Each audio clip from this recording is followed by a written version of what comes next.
What is up, you guys? Welcome back to my channel, and if you're new here, just welcome. My name is Gemma Jade, but today we are going to be talking about Corinna Slusser. I did this video before. This is another reboot.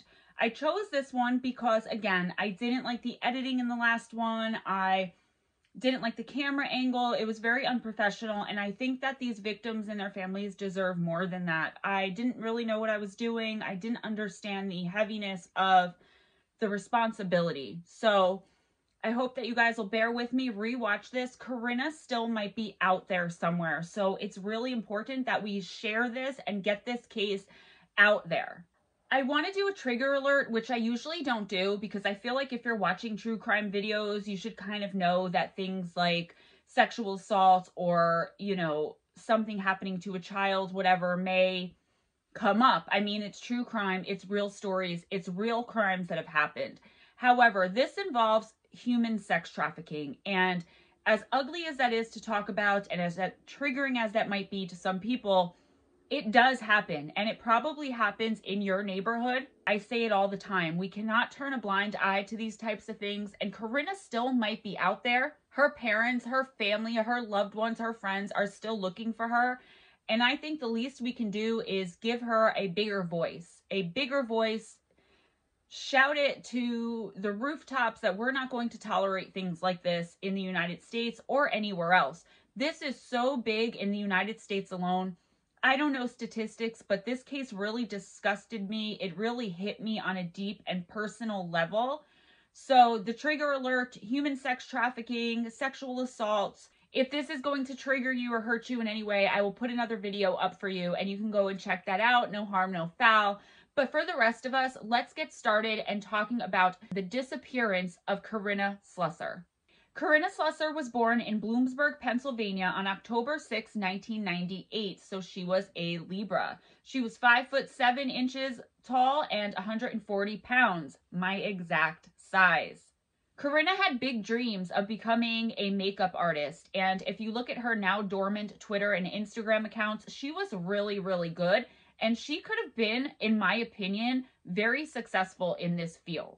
On Corinna's Facebook page, it states that she studies business management at Indiana University of Pennsylvania, which is just one of the many lies she told her friends and family, as maybe she was a little embarrassed or just didn't want to admit what she was actually doing with her life at this time. If you've been with me for a while, you should know that I'm not going to tolerate any judgments, victim shaming, blaming, or anything like that in the comments. This is a human being. We all make mistakes. We all make poor choices, especially when we're young like this. And most of us are lucky enough to be able to come out of it, grow into mature and responsible adults, and learn from our mistakes. And it's a really sad day and a really sad time when these young kids, these young teenagers can't learn and grow from their mistakes because things like this happen to them. So be grateful that you had the chance to learn and grow from all the maybe stupid, not responsible, or not the smartest things you've done when you were a young adult. There isn't much information leading up to Corinna going to New York, but I'm going to give you, as usual, everything that I could find that I thought was relevant and pertinent to the case. Apparently, Corinna started kind of acting out towards the end of her high school career, and her mom tried really hard to rein her in. But being an 18-year-old, Corinna, she lived at home with her mother. She didn't want anything to do with rules and regulations anymore. Legally, she was an adult. I mean, who of us didn't go through that, right?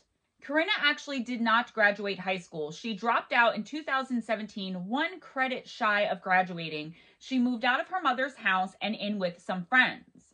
Corinna was, by all accounts, a really vibrant and helpful person. She would always do her friends' hair and makeup for special occasions or just because, give them all makeovers.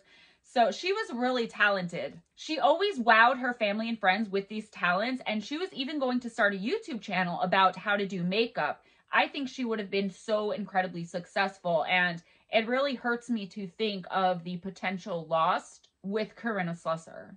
Also in 2017, Corinna decided that she wanted to move in with her aunt who lived in Massachusetts. And while her aunt really thought about it, she realized that when the time that Corinna wanted to come, she wasn't going to be home for a few weeks. And for whatever reason, she really wasn't comfortable with Corinna being in her house when she wasn't home. I guess because Corinna was acting out a little bit with her mother. And so the aunt said for the time being, until she got back from wherever it was she was going, Corinna would not be able, unfortunately, to go and stay with her in Massachusetts. So Corinna was stuck staying in Pennsylvania, essentially. It was right around this time that Corinna decided to take her own life by swallowing 50 to 60 acetaminophen pills. Fortunately, though, she was able to get help and be rushed to the hospital before she succeeded in ending her life. While at the hospital, Corinna was diagnosed with depression, and also while at the hospital, this is when Corinna would meet a man who seemingly played a pivotal role in her future, in her possible abduction, in her disappearance, allegedly, this is all alleged, her move to New York, and her introduction into the escorting/prostitution lifestyle. She met a real winner. I'm not sure if she met him like in the emergency room or if because she attempted to take her own life, she was put in some kind of unit and that's where she met him. But she met this man at this hospital. So basically, while she was her most vulnerable and at her lowest point. This man's name was Giovanni Pagero, and Giovanni told Corinna that he had his own place in New York City, that she was welcome to stay rent-free as soon as they got out of the hospital. I also want to point out, before I go any further, that this case is very convoluted. I had a really hard time getting an accurate and concise series of events, like a good timeline going. So just bear with me as times and dates are a little off. So I'm trying not to give specifics, but I will do the best I can. So Giovanni tells Corinna that, hey, come stay at my place in New York City. It's mine. I pay for it. You don't have to pay rent. I'll help you out. Also, before we go any further, I want to take a minute to talk about the mechanism that sex traffickers use to lure these young women, these young people, right? Because it can happen to men too, into this lifestyle. Sometimes you have your basic abduction, the grab you off the street, throw you into a van and literally kidnap you, either drug you or beat you into submission and force you to have sexual relations with random people for money that usually you do not get to keep. A lot of the time, drugs are involved to keep the victim of the sex trafficking compliant, like you do this or you don't get any more drugs. Usually it's something like heroin because of the desperate need in the body, but that's a whole other video. So sometimes drugs are used. Other times they're beaten, they're threatened, anything to keep them compliant. More commonly though, especially in cases of young women, there's a person employed called a lover boy. A lover boy is how Corinna was lured into this lifestyle. That would be Giovanni Pagero's role. Remember, allegedly. I'm not going to keep saying it. A lover boy is someone who poses as a boyfriend or a love interest to the victim. They lure the victim in, they're sweet, they're romantic. The victim can't believe their good luck that they found a man like this. It can happen with a woman too, but in Corinna's case, because she's a woman, I'm going to go by her case. So this guy lures her in, he loves her, he's giving her a free place to stay, treats her like a queen for a little while. Once the woman falls in love, the lover boy then starts coercing her to sleep with other men for money. He will either come up with something that he has to pay fines or he's going to go to prison for a long time and leave her, or come right out and tell her, you have to start footing, your own bills. You have to start helping out. If you love me, you will do this. At this time, because the lover boy has approached the victim at such a low and vulnerable time in their lives, in Corinna's case, she was suicidal. She was diagnosed with depression. She was having trouble at home. She didn't want to be in her home. She could not go and live with her aunt, possibly feeling abandoned. And I'm not saying she was abandoned. I'm just saying maybe she felt that way. Very low point, very vulnerable. The lover boy will threaten to take this love away, to take this life that they're living away. And remember, so far he's been sweet, a Prince Charming, very romantic. The reason I'm trying to stress this point is because a lot of people who aren't familiar with this will say, like, who wants that kind of guy? Let him go. He's not that kind of guy yet. It's all a big manipulation to impressionable young adults. Another mechanism the lover boy will use before he starts asking the victim to go into this lifestyle is he will alienate the victim from all friends and all family until he is the only source. He's the only source for love, wants, needs, basic needs, because the victim usually is not allowed to really work because the lover boy says, I got you. You don't have to work. I got this. So not only is he going to take the love away, but he's going to take away the support. The victim will feel they have nowhere to turn because they didn't realize that they were forced to alienate everyone else. Corinna was already feeling alienated from her family at the time when she met him. So Yvonne was probably she felt all she had in the world. Total love bombing, right? You guys know what love bombing is. Narcissists do it. They come on very strong. They prey on the victim's vulnerabilities. And they become a very attractive looking love interest. And so it goes. It was just like the perfect prey, the perfect storm of opportunity brewing for this to happen to poor Corinna. She was actively searching for a way to leave behind, at least for a little while, where she grew up. And New York City, are you kidding me? Free of charge? I might jump on that opportunity. It was too good to be true. So once the victim is fully dependent on the lover boy, this is when he turns into a pimp. He will, like I said, ask her nicely, try to coerce her into having sex with other people for money, which he collects. And if she doesn't do it, this is where more often than not, the relationship turns violent and she is forced, whether, like I said, through drugs being given, through beatings, through threatening family, whatever it takes. This lover boy, now turned pimp, is going to get her into this escorting and prostitution. I just want to state for the record, escorting and prostitution, in my opinion, are two different things that might come up later. So when Corinna accepted Yvonne's offer to move to his apartment in New York City free of charge, all she took with her was her birth certificate, social security card, and cell phone. So she had the clothes on her back and those few things. After initially arriving in New York, Corinna keeps in almost daily contact with her friends and family. She's posting on Facebook, pictures. Things are going well. She's super happy. She's excited to be in the city and to be moving forward with adulthood. She's really seeming to be having a great experience and really experiencing life and possibly love. It was later found out by her loved ones, though, that during this time, almost immediately upon going to New York City with Yvonne, Corinna was escorting and she was advertising under the name Clarissa. At 1 a.m. on August 25th, 2017, Corinna called 911 from the Harlem Vista Hotel in Manhattan and stated that Peguero had stolen $300 from her while she was in the shower. She actually told the authorities that he was her pimp and she called him daddy. She reported that when she confronted Peguero about stealing the money from her, he grabbed her by the throat, choked her, and threw her up against the wall. When police arrived on scene, she was visibly upset. She was shaking and crying. Peguero was arrested and charged with strangulation and criminal obstruction of breathing. A copy of the order of protection that was obtained against Peguero from Corinna was sent to the address on her ID, and the address on her ID was her mother's address in Pennsylvania. So this is how her mother and her family found out what was going on with her.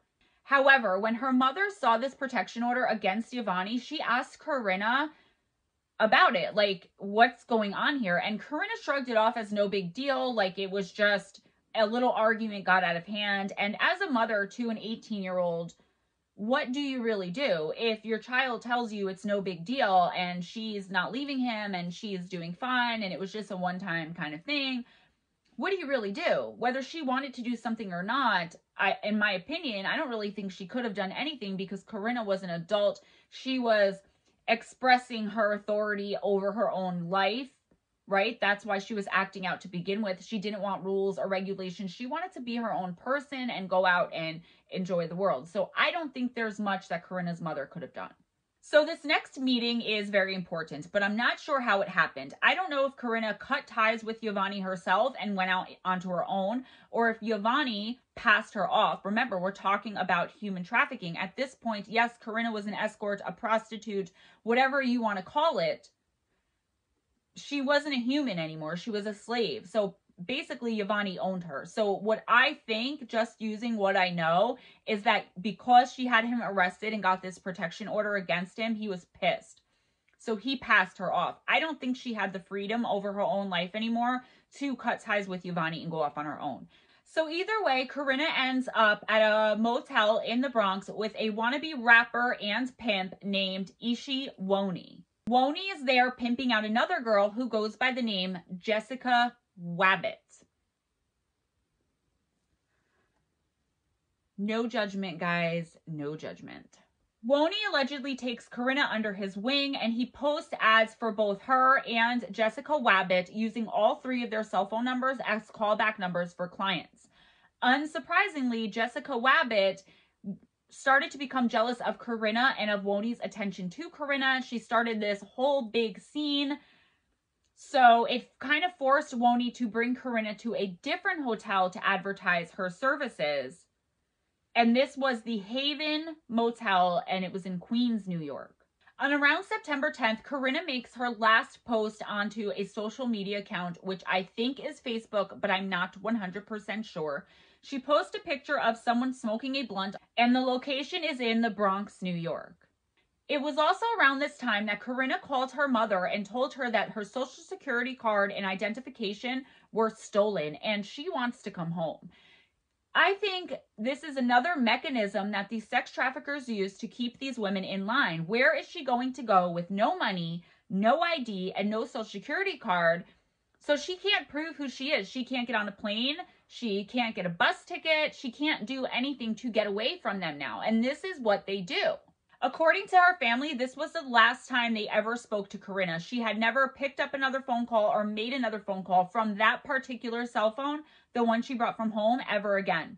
They said she sounded terrified during the phone call, and she was begging and pleading she just wanted to come home, which of course her mother said that would be fine. On September 20th, Corinna was seen in the early morning hours at the Haven Motel with Woni and an unidentified male client who had paid for a room to spend the entire night with Corinna. So unidentified male, Woni, and Corinna. This is right around the same time that the last advertisements using her cell phone number were put on Craigslist. Her location is listed as Ozone Park, Woodhaven, Queens, Flushing, and Astoria. And it's later discovered that between September 10th and September 20th, Corinna and Woni had exchanged over 800 text messages. This is where it gets a little fuzzy for me because I know I just said she never made another call or picked up her phone again from that cell phone. But then it says around September 20th, that's when she last placed her last advertisements. So was this a different phone? Most likely it was one that Woni got her. They're messaging back and forth. It was probably a phone for business, and she never used her personal phone again. At some point in September of 2017, Corinna's friends and family report her as missing.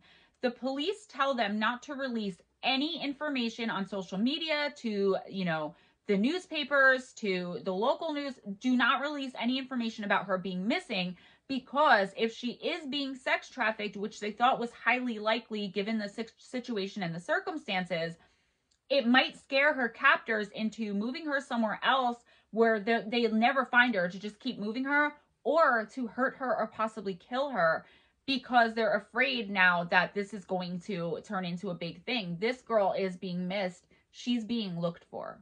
So the family kept silent about her disappearance. Corinna's disappearance did not reach news media until November of 2017. So 2 whole months after she initially disappeared. Nobody knew about it for 2 whole months except her friends and family and the police. I understand where the police were coming from with this. I mean, you don't want to scare the captors into hurting her, but at the same time, you need to get the word out. I don't know what I would have done in that situation. I don't know if it was smart to wait the 2 months or not. I can't say, and I definitely can't judge. Very fortunately for me, I've never been in that situation. So I really What do you guys think? Do you think they did the right thing by keeping silent given the reasoning that the authorities gave them? I really can't make that judgment. 1 year later, in October of 2018, Ishi Woni is arrested for the sex trafficking of Corinna and Jessica Wabbit. I'm guessing, though, they didn't have enough evidence to hold him at that time because he posted bail and then went and immediately posted a picture on social media of him, Jessica Wabbit, and Corinna. And he did this allegedly to taunt her family because he put it on the social media, like on her missing persons page. When interviewed by the FBI, Jessica Wabbit said that Woni had done nothing wrong, that he wasn't pimping her out, but she did admit he stole her identification and he would regularly steal money from her. But she claimed that she was doing what she wanted to do and he had, in fact, not influenced her in any way, and he was not a pimp who was forcing her. This was basically her testimony to the FBI. Was she lying because she was scared? I mean, technically, if she was being sex trafficked by him, she's a victim too. You know, you really have to keep that in mind when it comes to Jessica Wabbit. I want to dislike her so bad for the things that she does and how she didn't help, but you don't know what her mind frame was at that time. You can't even judge her. Since then, since Woni's arrest, various troll social media accounts have been popping up to harass Corinna's family. Basically, they defend Woni and they state that Corinna, quote, left that night, end quote, of her own free will. I have no idea what night they're talking about. I don't know if this was supposedly the last night she was seen. I don't have further information on that. And that's the same story that someone else gives later on. Everyone who involved said Corinna left of her own free will that night. What that means, I don't know. So what are they saying? She walked off and just left this life. No ID, no money, right? Come on, guys. These various troll accounts included ones made by Jessica and another of Woni's girlfriends named Imani Brown, who goes by the screen names Chocolate Drop or Nellie Banks. They are literally harassing Corinna's family and loved ones throughout these social media accounts. And I think victim or no victim, that's a despicable act to harass the family of someone who has been through this and who is now missing, and you're possibly involved or know who is involved and know what happened. I think shame on them, and that's despicable, victim or no victim. But again, can I really say that? What are they being forced to do? What's being held over them? Are they so used to this life by now? I can't even speculate, right? I can go on and on about the possibilities, but I'm trying to stick to the facts. This kind of stuff really gets me, guys. It really, really gets me. They even trolled, as I said, Corinna's missing persons Facebook page that her mother, Sabina, put up for her.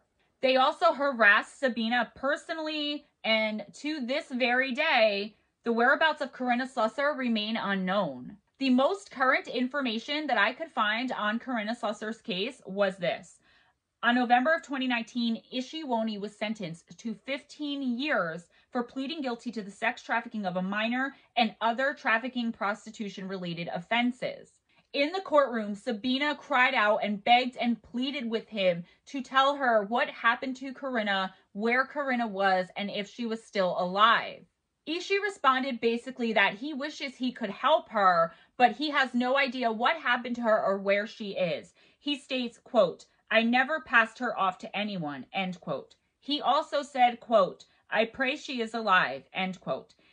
Essentially refusing to give even the smallest bit of peace of mind to this mother who lost her child, whether she's deceased or not deceased, she could possibly still be out there somewhere. And if something happened to her, her family should be able to bring her home.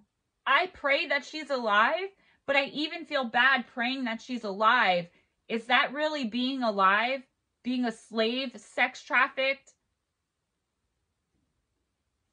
Come on, man. We're better than this. Humanity's got to be better than this. As a society, we have to be better than this. We have to be. Corinna's family desperately searches the internet every night, night after night, looking for advertisements with either her picture, the names that she used, Since September of 2017, they've been doing this.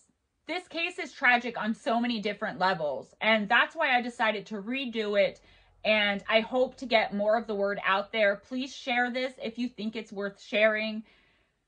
Her family is desperate for any trace of her, any sign of her. If you're out there and you know something, anything, even if you think it doesn't even matter, please reach out to the police, reach out to the FBI, reach out to Corinna's family and let them reach out to the FBI. I'm sure you can remain anonymous. And even if you can't, don't be a coward. This family needs closure. There are thousands upon thousands of girls and victims and even men out there being sex trafficked. People are not slaves. It's very possible that Corinna is still alive and being sex trafficked, going state by state here in America.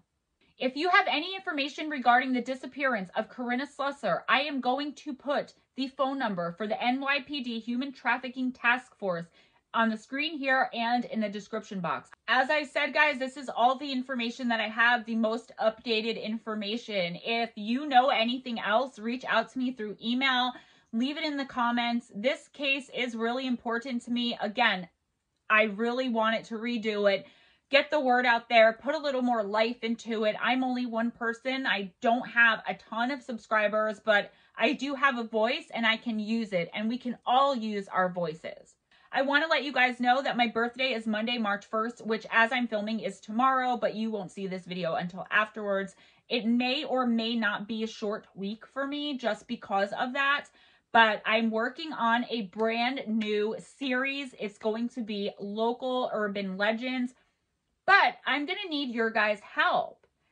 I want you to email me any local legends, local lore, urban legends from your area that you've heard about and you want me to cover. And I'm starting with my area, which is obviously the Jersey Devil. I love you guys so much. Please be sure to give this video a big thumbs up if you liked it, if you enjoyed hanging out with me. Guys, be sure to subscribe if you aren't already. My goal was 1,000 subscribers by my birthday, the 1st. I am not going to make it unless I get like 300 subscribers tonight, which isn't going to happen. So hopefully by April 1st. I appreciate you all so much. Check out the description box for some links. The link to mine and Steve Stockton's podcast, which we are still on hiatus because we're working on the book, but it's still really awesome to check out. We could use subscribers here on YouTube. We can use likes. Guys, my videos, the likes are like 10 likes per 300 and some odd views. So if you can go ahead and go back, slap that like button in the videos that you've watched, that you've liked, share them. Again, subscribe if you aren't already. In the description box, the link to Strange Things with Steve Stockton and Gemma Jade, the podcast. Click on it, go over there, like, subscribe, share. I would really appreciate it. I'm sure Steve would too. Also, Fireside Chat with Steve and Gemma every Sunday night, 7 p.m. Eastern Time, 4 p.m. Pacific Time, and 12 p.m. mostly in UK. Go on and click those links. I'll leave a couple in there.